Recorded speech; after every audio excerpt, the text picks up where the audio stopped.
demolition. I said, well, you don't really think that the towers would come down straight down like that by themselves. I mean, that's demolition style. And he said, you're crazy. He became so angry. I guess people like that they're compartmentalizing what's really bothering them. He knew it was a demolition, but he doesn't want to admit it because he has to admit then we are living in an extremely corrupt society.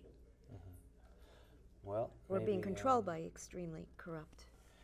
Yeah, well, this is the difference between flexible thinkers, such as you, maybe myself included in that group, and people who are rigid thinkers or mechanical thinkers. People like us, I have to confess that I believed the official pronouncements of the state. I believed the story about the 19 hijackers at the time of the event.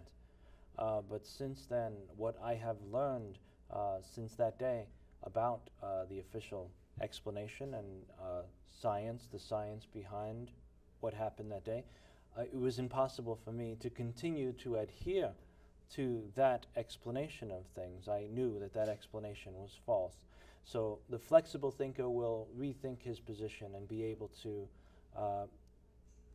modify his opinions and beliefs, whereas the rigid thinker, not only will he remain entrenched in that explanation, which he might know is false, but he's going to, he has rejoiced so much in believing it and explaining it to other people that he's powerless. We have Jim on the phone. Oh, wonderful. We have a caller from Jim Fetzer. What state? Jim, are you there? Hello, Mr. Fetzer, can you hear us? Hang on, we're having a little mechanical. We're having a little mechanical problems, but that is normal. I mean, we are so fortunate that we are in the air. Mr. Fetzer, are you with us? Yes, I am. It's a pleasure to be on again with you, DeAndrea. And how do you do? Would you please just give a quick bio before you explain why you're calling in, so the viewers know who you are? For those who don't know who you are, and I'd be very surprised, everybody should know who Jim Fetzer is. Sure. Well, I'm the founder of Scholars for 9/11 Truth. I'm a recently retired professor who taught for 35 years logic, critical thinking, and scientific reasoning. I'm a former Marine Corps officer. I've published 28 books. I've done extensive research on the death of JFK and Paul Wellstone before I became involved in doing research on the events of 9/11. Very good. I just wanted the viewers to know that you're a very special person. Could you please tell us what it is, what news that you have to give the people to hear, for them to hear for today? Well, we have just conducted a conference here in Madison last weekend that was entitled The Science and the Politics of 9/11, What's Controversial, What's Not, in which we had multiple objectives. One was to review the proofs that the official account of what happened on 9/11 cannot possibly be true. A second was to explore some of the issues that have generated the greatest controversy in the research community. A third was to afford the opportunity for students of 9/11 to interact personally with leading investigators. And fourth, for the participants to have the chance to reflect upon 9/11 in the context of the neocon agenda and broad political considerations. How many people would you say showed up at this conference? Well, we had 60 or 70 at the conference, which was very good because the participants had more opportunities to ask questions and interact with the speakers. There were a baker's dozen of outstanding speakers in different areas, and we were able to devote a lot of time and go into depth in some of the more controversial aspects of 9/11 research. Oh, that's wonderful. And for each person, they tell 10 people, and they tell 10 people. So it's good that you're getting the word out. Well, DeAndrea, we had the pleasure in this case of having the conference broadcast live over RevereRadio.net. an experiment that seems to have been very successful. We're having, links to the radio broadcasts on 911scholars.org.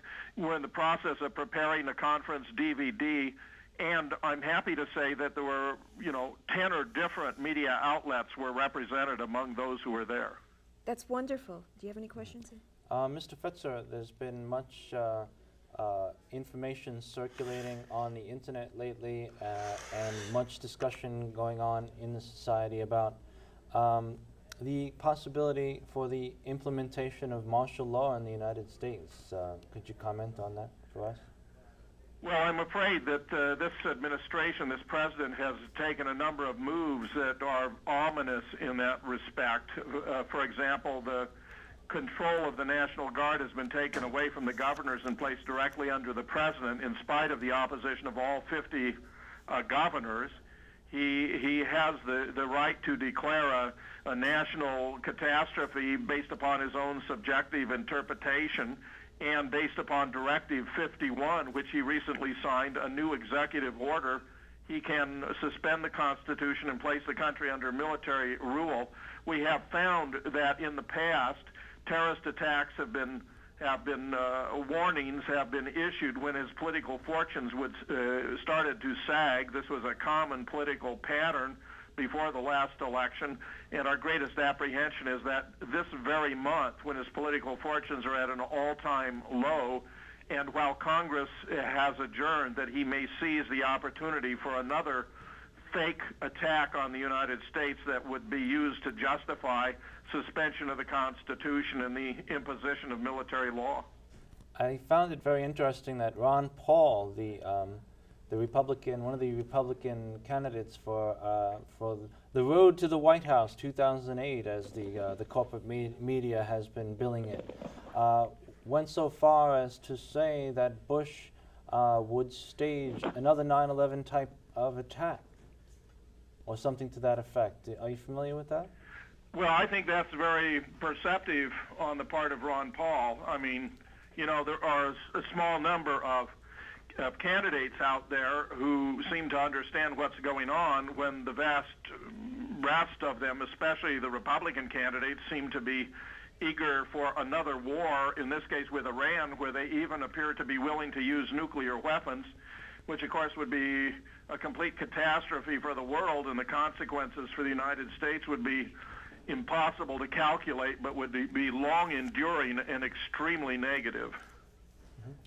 I also found it interesting in the news in recent weeks, the statements from Minnesota Congressman, I believe his name is Keith Erickson. He's the first Muslim member of Congress, if I'm not mistaken. And he went so far as to compare Bush to Hitler and to compare the 9/11 event to the Reichstag fire, and really drew a direct comparison between those two events, which was a fascinating piece of historical information that most of the people in the country, I fear, are unaware of. Well, I think you're right, and